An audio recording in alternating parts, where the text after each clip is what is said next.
আসসালামু আলাইকুম ওরহমতুল্লাহ। বিশ্বের বিভিন্ন দেশে অবস্থানরত বাংলাদেশি প্রবাসী ভাই ও বোনেরা, আশা করি আল্লাহ রাব্বুল আলমিনের একান্ত মেহরবানিতে আপনারা যে যেখানে আছেন সুস্থ অবস্থায় আছেন। আমি বাংলাদেশ জামাত ইসলামীর পক্ষ থেকে এবং আমার নিজের তরফ থেকে আপনাদের সকলের শারীরিক মানসিক সুস্থতা কামনা করছি এবং দোয়া করছি আল্লাহ তাআলা যে যেখানে আছেন সেখানে যেন সবাইকে নিরাপদে সম্মানের সাথেই রাখেন। বাংলাদেশ আমাদের প্রিয় জন্মভূমি। আপনারা জানেন আগামী বছর ত্রয়োদশ জাতীয় সংসদ নির্বাচন অনুষ্ঠিত হতে যাচ্ছে এবং এই নির্বাচন আগামী ফেব্রুয়ারি মাসে অনুষ্ঠিত হবে বলে আমরা দৃঢ়ভাবে আশা করছি। এই নির্বাচনে প্রবাসী ভাই ও বোনেরা যাতে তাদের ভোটের অধিকার প্রয়োগ করতে পারেন, এই জন্যে পরিবর্তিত পরিস্থিতিতে গত বছরের 5ই আগস্টের পর থেকে দাবি আমরা অত্যন্ত জোরালোভাবে জানিয়ে আসছিলাম। আনন্দের বিষয়ে দাবি ইতিমধ্যে গৃহীত হয়েছে এবং ইতিমধ্যে প্রবাসে অবস্থানরত বাংলাদেশি ভাই বোনদের ভোটার রেজিস্ট্রেশনের কাজও চলমান রয়েছে। তার পাশাপাশি যারা একান্ত এই সময়টা দেশে আসতে পারবেন না, তারা যাতে তাদের ভোটটা নিশ্চিত হয় সেই জন্য এই প্রথমবারের মতো অনলাইনে অ্যাপসে ভোট দেওয়ার উদ্যোগ নেওয়া হয়েছে। কাজেই যারা আসতে পারবেন না তাদের দুটি রেজিস্ট্রেশন লাগছে, একটি ভোটার হওয়ার জন্য আর একটা ভোট দেওয়ার জন্য প্রবাসে অবস্থান করে। আর যারা দেশে আসতে পারবেন সেটা মোস্ট ওয়েলকাম, কারণ আপনারা বাংলাদেশের অর্থনীতির চাকাকে চালু রেখেছেন।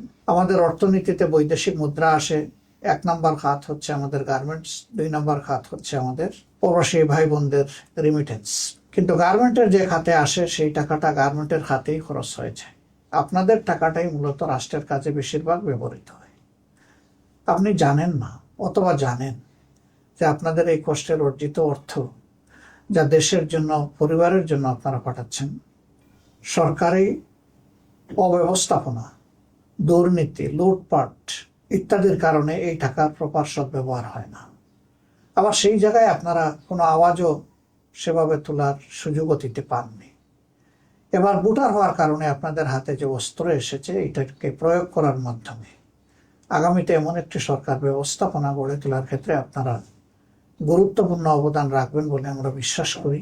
আপনাদের আস্থা এবং বিবেচনা অনুযায়ী যেই দল কিংবা পক্ষ সরকার পরিচালনার দায়িত্বে পেলে জনগণের সম্পদের মালিক না হয়ে জনগণের সম্পদের পাহারাদার হবে এবং জনগণের সেবক হবে, সেই দলটার হাতেই আগামী দিনের চাবি দেশ পরিচালনার উঠুক, সেটা আমরা সকলে প্রত্যাশা করি, কামনা করি।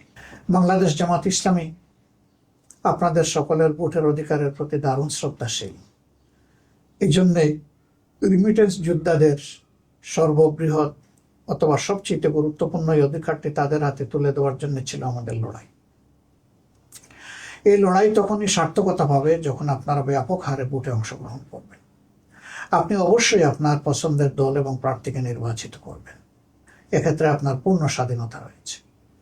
আমরা আশা করব অতীতের অভিজ্ঞতা, চলমান অবস্থা সামনে রেখে ভবিষ্যতে কার হাতে দেশের দায়িত্ব তুলে দিলে আপনাদের আশা আকাঙ্ক্ষার প্রতিফলন হবে, দেশে থাকা আপনাদের আপনজন প্রিয়জন স্বস্তি পাবে, একটি দুর্নীতিমুক্ত, চাঁদাবাজ মুক্ত, দখলদার মুক্ত, মানবিক একটি সমাজ প্রতিষ্ঠিত, বৈষম্যহীন সেই মানবিক সমাজ প্রতিষ্ঠার লড়াই আমরা চালিয়ে যাচ্ছি। এই লড়াইয়ে আপনাদের সকলের দোয়া, ভালোবাসা, সমর্থন আমরা প্রত্যাশা করি। আপনারা ভালো থাকবেন। আল্লাহ তাআলা আপনাদেরকে, আপনাদের পরিবারের সকলকে, আপনাদের বন্ধু বান্ধবকে সুস্থ রাখুন, ভালো রাখুন। প্রিয় দেশের জন্য দোয়া প্রত্যাশা করে আজকের মতো বিদায় নিচ্ছি। আসসালামু আলাইকুম ওয়া রাহমাতুল্লাহি ওয়া বারাকাতুহু।